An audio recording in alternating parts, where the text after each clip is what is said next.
Aftermath of a life well lived, a storm was brewing within the Roloff family, a tempest of suspicion and betrayal that would soon erupt into a legal war of epic proportions.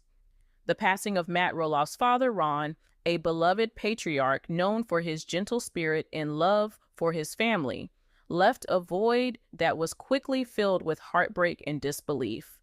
But this was no ordinary grief. According to explosive new reports and insider accounts that are just now coming to light, Ron's final wishes were allegedly hijacked in his most vulnerable moments. The centerpiece of this drama, a stunning, last-minute change to his will, a change that benefited one person at the expense of an entire generation of Roloff grandchildren. We are told the family was blindsided by a codicil that redirected a cherished classic car collection valued at over $300,000 directly to Matt, supposedly as a thank you for Karen Chandler's care.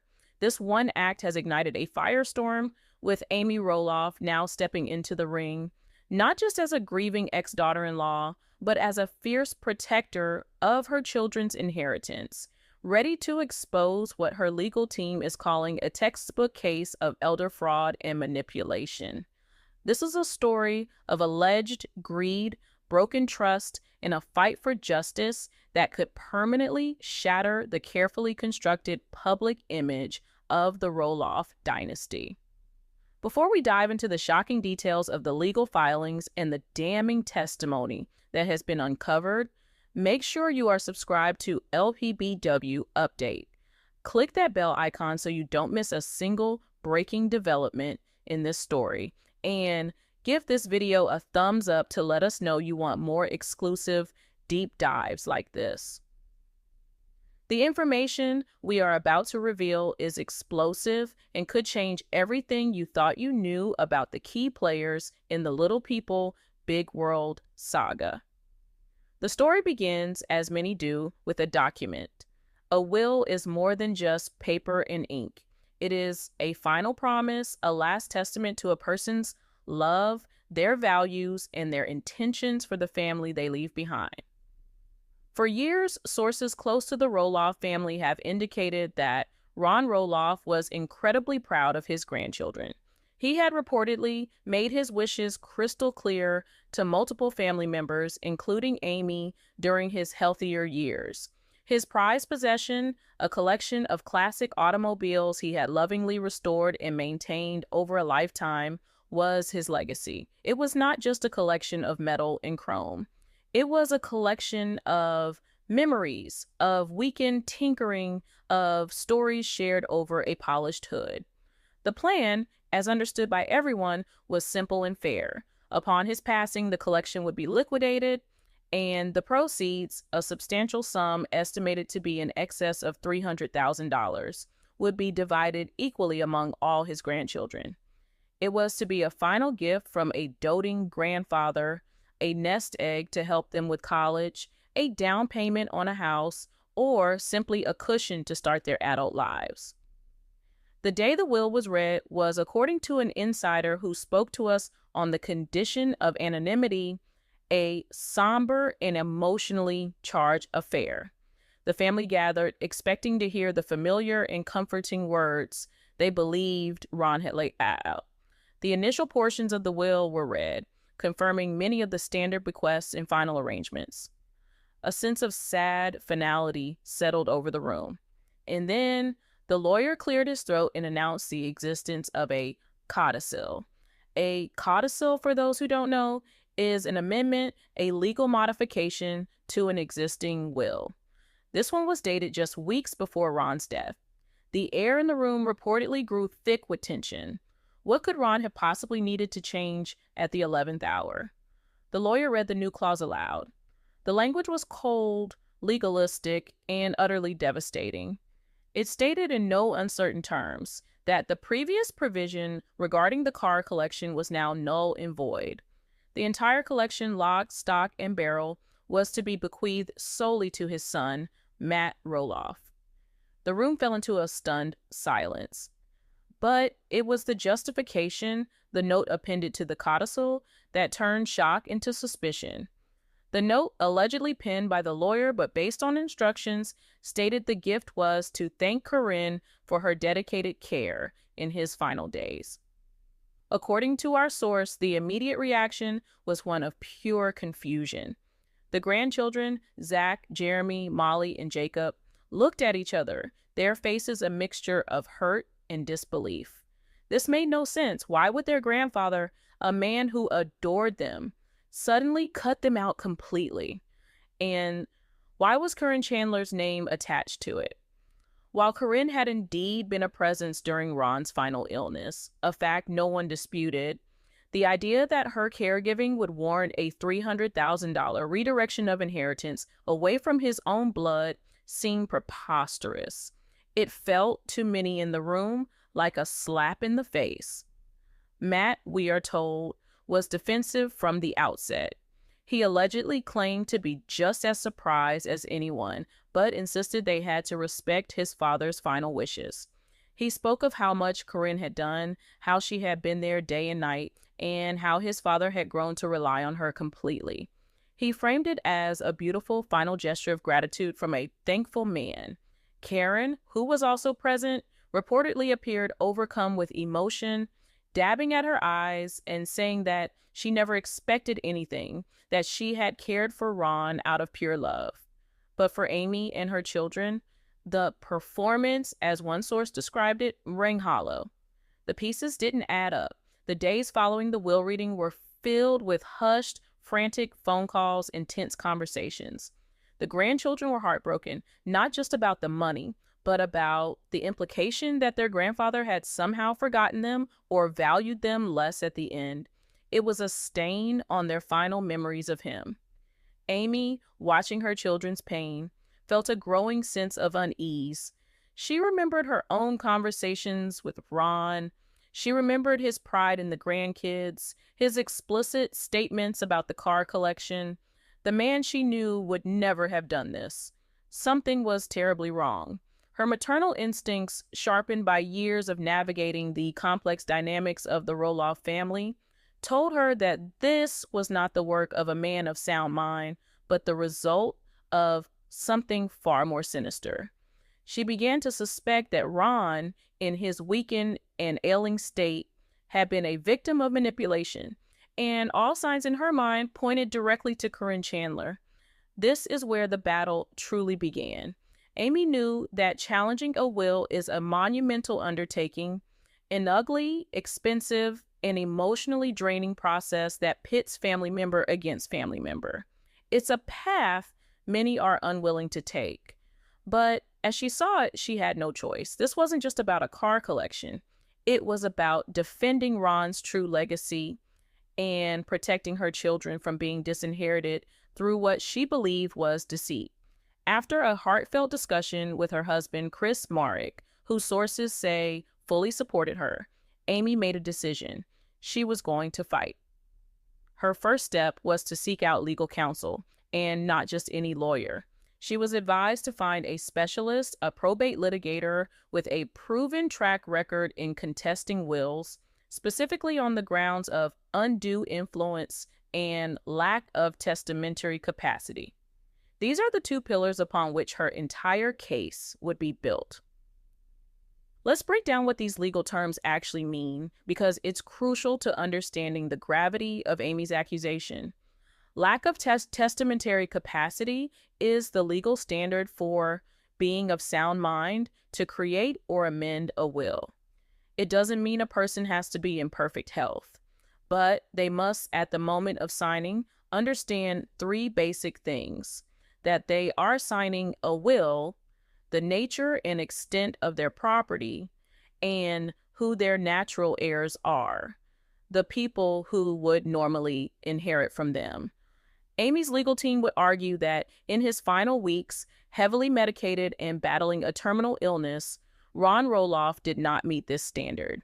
He was, they would contend, in a state of cognitive decline that made him incapable of understanding the complex legal ramifications of signing that codicil. The second and perhaps more explosive accusation is undue influence. This is a far more insidious claim. Undue influence occurs when a person in a position of power or trust uses that position to manipulate someone into changing their will for the influencer's benefit. It's not just gentle persuasion, it's a form of coercion that substitutes the influencer's will for the will of the person signing the document. To prove it, Amy's lawyers would need to show 4 key elements: that Ron was susceptible to influence due to his illness and dependence, that Karen had the opportunity to exert this influence, that she had the disposition or motive to do so for financial gain, and that the result, the disinheritance of the natural heirs, the grandchildren, was an unnatural and suspicious outcome. Armed with this legal framework, Amy's lawyer, a seasoned litigator we'll call Mr. Davies for the sake of this report, began to assemble the case. The first order of business was to file a formal contest to the codicil and probate court. This legal maneuver effectively froze the distribution of the car collection, preventing Matt from taking possession of it until the court could rule on the validity of the amendment. The filing sent shockwaves through the family. Matt was reportedly furious, viewing it as a direct attack on his integrity and on Corinne's character. He saw it as Amy being unable to let go of the past, stirring up trouble where there was none. The battle lines were officially drawn. Mr. Davies and his team immediately launched a meticulous investigation, a process known as discovery. They subpoenaed a mountain of documents. The first and most crucial were Ron's complete medical records for the last 6 months of his life. These records, according to a source with knowledge of the legal proceedings, painted a grim picture. They detailed the aggressive pain management regimen Ron was on, listing powerful opioids and sedatives known to cause confusion, disorientation, and memory loss. Doctor's notes and nurses' logs allegedly contained entries describing Ron as pleasantly confused, disoriented to time and place, and having periods of lucidity interspersed with significant cognitive deficits. This was the foundation for the lack of testamentary capacity claim. The documents themselves suggested that Ron's mind was not consistently his own in those final weeks. Next, the legal team began tracking down and interviewing potential witnesses. They spoke with family, friends, neighbors, and, most importantly, the healthcare professionals who had cared for Ron. This is where the narrative began to shift dramatically in Amy's favor. Several sources who were interviewed by the legal team reportedly confirmed that Ron often seemed confused. One family friend allegedly told investigators that they had called to speak with Ron a week before he passed, and Corinne had answered the phone, stating that Ron was not up for calls and was having a bad day. This began to establish a pattern of isolation, a common tactic used by those exerting undue influence. By controlling access to the vulnerable person, the influencer can shape their reality and prevent them from getting outside advice or perspective. But the real breakthrough, the smoking gun of the case, came from a source no one in the family had considered: the hospice nurse. Hospice nurses are unique professionals. They are present during the most intimate and vulnerable moments of a person's life and death. They are trained observers, meticulously documenting every detail of their patient's condition, both physical and mental. They are, in a court of law, highly credible witnesses with no personal stake in the family drama. Amy's legal team learned that a specific agency had provided Ron's end-of-life care. After some legal wrangling to get the employment records, they identified the primary nurse who had been assigned to Ron in his final 2 weeks. Her name, we will say for this report, is Sarah. When Sarah was contacted by the investigators, she was initially hesitant to get involved, but under the legal obligation of a subpoena for a deposition, she had no choice but to tell her story under oath. A deposition is a pre-trial questioning of a witness conducted by the opposing lawyers, and it is recorded on video and transcribed by a court reporter. Every word is legally binding testimony. We have received an exclusive report detailing the contents of this videotaped deposition, and it is nothing short of damning. The scene was a sterile conference room. Amy was present with her lawyer, Mr. Davies. On the other side of the table were Matt and Corinne's attorneys, ready to object and try to control the damage. Sarah, the nurse, sat at the head of the table, calm and professional. Mr. Davies began the questioning gently, establishing Sarah's credentials and her role in Ron Roloff's care. He then moved to the crucial time period.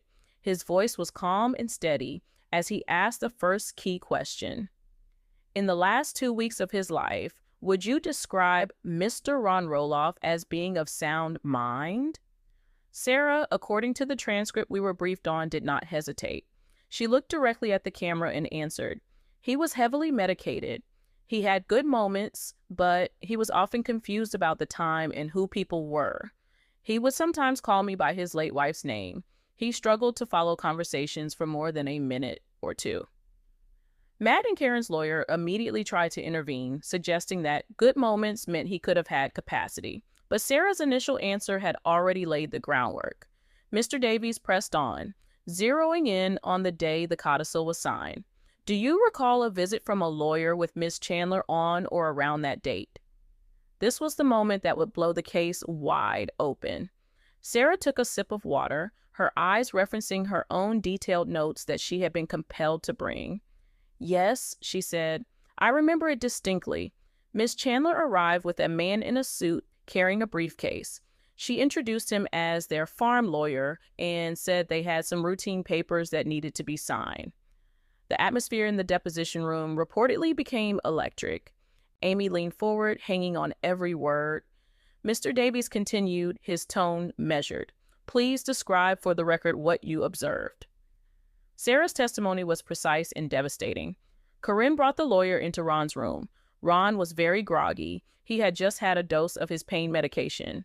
Corinne was very cheerful, very loud. She said it was just some farm papers. She told Ron, "Just sign this, honey. It's to help Matt with the estate." She physically took his hand and guided it to the signature line on the document.